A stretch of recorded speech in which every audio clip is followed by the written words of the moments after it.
ଚାଣକ୍ୟ ନୀତିଶିକ୍ଷା। ଧର୍ମ ଜ୍ଞାନର ଭଣ୍ଡାର, ଜ୍ଞାନ ସ୍ଥାୟୀ, ଏହା କାହାକୁ ଛାଡ଼ି ଚାଲିଯାଏ ନାହିଁ, ବିଶ୍ୱାସ କରିବା ଦୁର୍ଭାଗ୍ୟଜନକ। ଯେଉଁ ବ୍ରାହ୍ମଣ ବିଦ୍ୱାନ, ଧର୍ମପରାୟଣ, ପରୋପକାରୀ, ଜଗତର ମଙ୍ଗଳ ସାଧନା ଯାହାର କର୍ତ୍ତବ୍ୟ, ସେ ଶ୍ରେଷ୍ଠ ବ୍ରାହ୍ମଣ। କାମ, କ୍ରୋଧ, ମୋହ, ଲୋଭ, ସ୍ୱାର୍ଥ, ଅହଙ୍କାରଠାରୁ ଯିଏ ଦୂରରେ ରହିପାରେ, ସେ ସର୍ବଦା ସୁଖରେ ବାସ କରିପାରେ। ଯିଏ ରୂପ, ରସ, ଅଭିମାନ, ସ୍ପର୍ଶ ଉପରେ ବିଜୟ ଲାଭ କରିପାରେ, ସେ ମହାନ। ସେ ସମସ୍ତଙ୍କୁ ବଶୀଭୂତ କରିପାରେ। ବନ୍ଧୁର ବନ୍ଧୁତ୍ୱର ଗଭୀରତା ତାର ସହଯୋଗ ଓ ତ୍ୟାଗରୁ ଜଣାପଡ଼ିଥାଏ। ନଦୀ, ନାରୀ, ଶସ୍ତ୍ରଧାରୀ, ନଖ ଥିବା ପ୍ରାଣୀ, ଶିଙ୍ଗ ଥିବା ପଶୁ ଏବଂ ରାଜପରିବାରର ଲୋକଙ୍କୁ ବିଶ୍ୱାସ କରିବା ଦୁର୍ଭାଗ୍ୟଜନକ।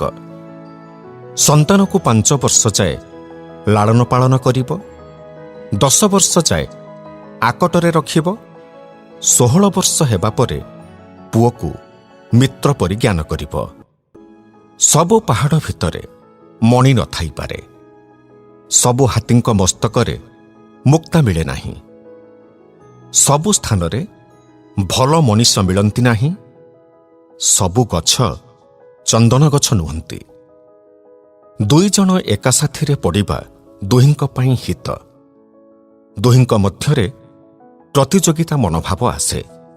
ଅତିଥି ଭଗବାନ ସଦୃଶ। ଯେଉଁ ଘରୁ ଅତିଥି ଅସନ୍ତୁଷ୍ଟ ହୋଇ ଆପ୍ୟାୟିତ ନ ହୋଇ ଫେରିଯାଆନ୍ତି, ସେ ଘର ନଷ୍ଟ ହୋଇଯାଏ। ଯାହା ପାଖରେ ଜ୍ଞାନ ଥାଏ, ସେ ସଦା ସୁଖୀ। ସଂସାର ଯାକର ଦୁଃଖ ଜ୍ଞାନ ପାଖରେ ହାର ମାନିଥାଏ। ସଂସାରରେ ପ୍ରାଣୀ ଏକା ଏକା ଜନ୍ମ ହୁଏ, ଏକା ଏକା ମରେ, କେହି ହିଁ ସାଥୀ ହୁଅନ୍ତି ନାହିଁ। ସ୍ୱର୍ଗ ମର୍ତ୍ତ୍ୟ ବୋଲି କିଛି ନାହିଁ। ଏଇଠି ସ୍ୱର୍ଗ, ଏଇଠି ନର୍କ। ଭଲ କାମ କଲେ ସ୍ୱର୍ଗ ସୁଖ ମିଳେ, ମନ୍ଦ କର୍ମ ପାଇଁ ନର୍କ ଯନ୍ତ୍ରଣା ରହିଥାଏ।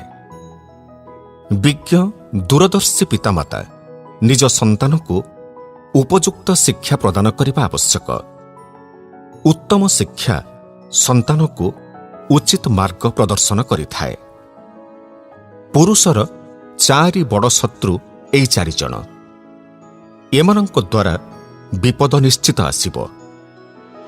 କରଜ କରିଥିବା ପିତା, ଚରିତ୍ରହୀନା ମା, ସୁନ୍ଦରୀ ପତିତା ସ୍ତ୍ରୀ, ମୂର୍ଖ ଦୁଷ୍ଟ ପୁତ୍ର।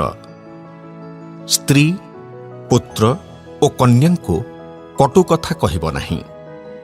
ହାକିମ, ବାଳକ, ମୂର୍ଖ, କୁକୁର, ଘୁଷୁରୀ, ବାଘ, ସାପ, ଏମାନେ ଶୋଇଥିଲେ ଉଠାଇବ ନାହିଁ। ଉଦ୍ଯୋଗ କଲେ ଦାରିଦ୍ର୍ୟ ରହେ ନାହିଁ। ଜପ କଲେ ପାପ ରହେ ନାହିଁ। ମୌନ ହେଲେ କଳହ ହୁଏ ନାହିଁ।